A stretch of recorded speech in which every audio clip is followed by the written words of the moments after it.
a hidden gem on Lakeshore Drive and 19th Street. All right, let's get to some of the text questions from the 321. This is from a Cincinnati alum. By the way, Luke Fickell's wife says she loves living in Cincinnati. They are from Ohio. The kids are in school there. Made it pretty clear he's going to be at Cincinnati at least 3 years or longer. And that would be good. Anytime you're not a blue blood and you have a coach that's successful, it will happen from Coastal Carolina all the way up to when Art Briles or whoever was at Baylor, and you're successful. A lot of times people think, well, they won't stay there. And a lot of times they don't. Luke Fickell at Cincinnati makes a difference. He's good. He can recruit. And how long he's there remains to be seen, because if all of a sudden you look up and a Michigan opens up or Penn State, I'm not saying they will, but if they do, then it's hard to not at least talk to them. So those schools that are not blue bloods, and even some blue bloods lose school or coaches to eventually to the next level or another school.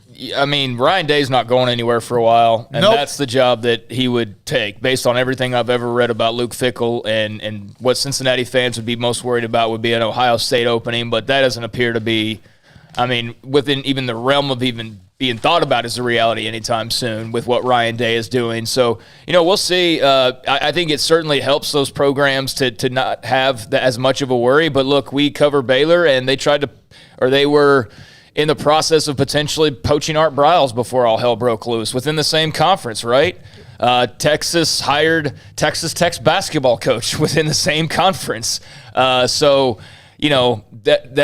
kind of stuff that still happens. I don't think that's obviously going to happen as often now that Texas will not be in the conference, but they did hire the basketball coach they face twice a year, and that's kind of strange. But for Cincinnati and teams like that, ask Tom Herman now. I'm sure he still would have taken the Texas job and all that came with it, but would he be better off if he had stayed at Houston? Yeah. Hell yeah, he would be. Probably winning 10 games a year, no problem, and flirting with the playoff every once in a while. But, it's up to the individual. So we'll see. But right now he's the head coach, and right now he'd be the one that, these Big 12 teams are playing on paper, and I hope that he is when the time comes. We trust those of you on the chat room. Now, some of you don't trust each other, but for the most part, we know if you're being a little bit out of whack. But Dusty Wright, hey, Smokey, Luke Fickell turned down Michigan State already, and that's a big boy school as well. All right, from the text line, the 385, the argument against Boise State joining the Big 12 seems to be because they're a small TV market, but they don't have any pro sports. Most college towns, and Boise State appears to be in line if there's a second chapter of this expansion. If, in fact, unless this group that's inside the Big 12 that wants to go straight to 6 wins as well, and I don't think that will happen, but that's there. I don't like that idea. Pro sports aren't a part of most any town. Pro sports are not a part of most any college town. Tuscaloosa, it's not. Auburn, Alabama, Opelika, it's not. College Station, it's not, right? Austin, it's not. That doesn't mean there's not a pro sports presence, but most college towns, South Bend, East Lansing, I could go on and on. Not a pro sports town. The schools that are in pro sports towns are the ones that sometimes are the ones that are the biggest concerns about eyeballs, like San Diego State, although do they have anything left other than the Padres? No. I mean, I thought Jack was about to come at you like a spider monkey because you said Austin's on a pro sports team. They've got a kicky ball team there. That does not count. It does not count. I'm sorry. It's Big Four or bust. What in the hell is a kicky ball? It's a soccer team. Okay. No, MLS is on the verge of maybe one day, but remember when soccer was supposed to take over the country and it still has yet to do that 40, 50 years later. MLS has a nice following, but I would not consider it a pro. It's a pro sport, but it's not a major pro sport. Is that fair? Yeah. Here's from the 512. Can you guys touch on why Houston a little bit more? I would have thought adding Louisville would be much more appealing. Is Houston more appealing?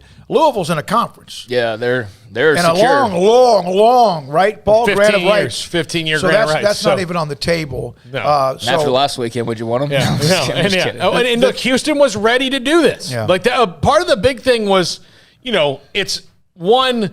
All the things about big TV market. Look, Tillman Fertitta's a big billionaire backer to Houston. So if it comes down to saying Houston, can you do this? Tillman Fertitta can go, yes, we can.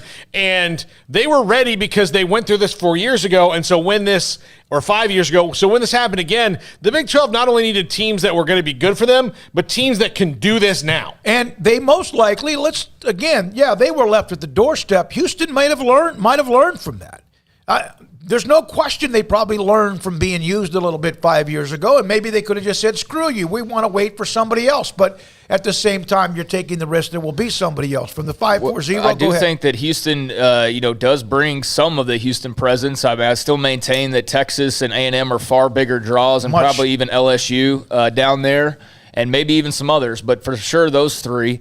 But, at the same time, if you don't include them, then your Texas presence is Fort Worth, which is not Dallas, Waco, which is in the middle of Austin and Dallas, and then Lubbock, which is in the middle of nowhere. So you don't really have any connection outside of Fort Worth, and even then that's a loose one at best in terms of like TCU translating to massive ratings or anything like that. So having Houston just as a city that is a marker in your conference, I think is something that is a smart idea in the long run. A lot of Baylor fans, a lot of Baylor alums. There's a lot of everybody fans down there. When you have millions of people from the 5-4-0 win and should the new four join the league.